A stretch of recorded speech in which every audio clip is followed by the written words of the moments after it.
दोस्तों नमस्कार। आज है 3 जून सन 2024। Colonel Ajay CO Ajay astro money guru.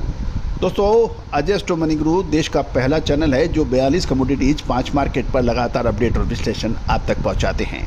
दोस्तों हम वर्तमान ही नहीं भविष्य का भी करते हैं सटीक आकलन। दोस्तों आज के एपिसोड में हम चर्चा करेंगे जीएम मक्का यानी जेनेटिकल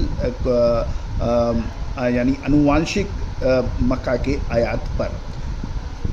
गौरतलब है कि इस समय लगभग मक्के के भाव 2,500 रुपये प्रति क्विंटल के आसपास चल रहे हैं और पोल्ट्री, एथनॉल उत्पादन, स्टार्च उद्योगों में मक्का की प्रबल डिमांड देखी जा रही है। यदि हम देखें तो देश में 30 जून को समाप्त होने वाले चालू वर्ष में फसल का दौर में खरीफ सीजन में मक्का का उत्पादन 227.2 लाख टन और रबी सीजन में 97.5 लाख टन होने का अनुमान है। गौरतलब है कि मक्का खरीफ और रबी दोनों ही सीजन में उगाई जाती है। यदि हम पिछले वर्ष के आंकड़े देखें तो खरीफ सीजन में के दौरान 236.7 लाख टन और रबी सीजन में के दौरान 116.9 लाख टन और ग्रीष्मकालीन मक्का फसल सीजन के दौरान 27 लाख टन को मिलाकर रिकॉर्ड 380.9 लाख टन का उत्पादन होने का अनुमान लगाया गया है। जबकि इस वर्ष ग्रीष्मकालीन मक्का का अनुमान अभी जारी नहीं किया गया है और साल 2023-24 में इथेनॉल क्षेत्र में 8 लाख टन मक्के का उपयोग होने के समाचार हैं और 2027-28 तक ये 10 लाख टन तक बढ़ने की संभावना है। गौरतलब है कि भारत सरकार भारत में बढ़ती हुई मक्का की खपत के कारण सप्लाई की कमी को दूर करने के लिए कम आयात शुल्क पर आनुवांशिक रूप से जेनेटिकली मक्का का आयात की अनुमति देने पर विचार कर सकती है। गौरतलब है कि आनुवांशिक रूप से जो इंजीनियरिंग फसलों के आयात को कैसे संभालना है और जीएम आयात के खिलाफ कई अदालतों में मामले भी अभी पेंडिंग है। सूत्रों ने ये कहा है कि लागत विश्लेषण पर भी विचार करना होगा।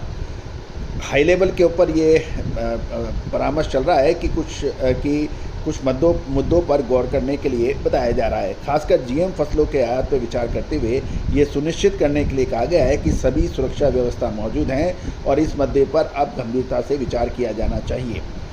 गौरतलब है कि पोल्ट्री उद्योग का एक विशेष वर्ग जीएम मक्का के आयात पर पुरजोर मांग और वकालत करने के समाचार मिल रहे हैं। केंद्र को कम से कम एथनॉल उत्पादन की मांग पूरा करने के लिए शिपमेंट पर विचार करना चाहिए, ऐसा उद्योगों का कहना है। गौरतलब है कि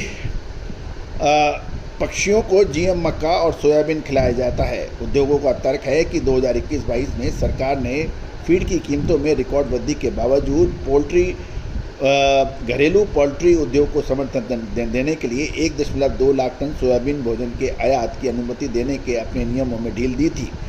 मक्के की बढ़ती कीमतों के कारण भाव तेज हो रहे हैं और सरकार इस बात को लेकर खासतौर पर चिंतित है कि ये पर्याप्त सप्लाई को सुनिश्चित करने और कीमतों में नियंत्रण रखने के लिए इस विकल्प पर विचार हो सकता है। गौरतलब है कि मौजूदा समय में पोल्ट्री, इथनॉल और स्टार्च उद्योगों में मक्के की डिमांड अच्छी बताई जा रही है।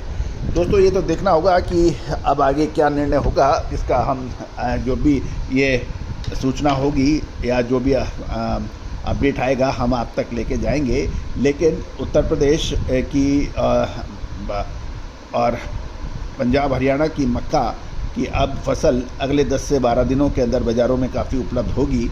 अब मक्का की विशेष रिसर्च रिपोर्ट के लिए आप संपर्क कर सकते हैं। All the very best, good luck, happy trading.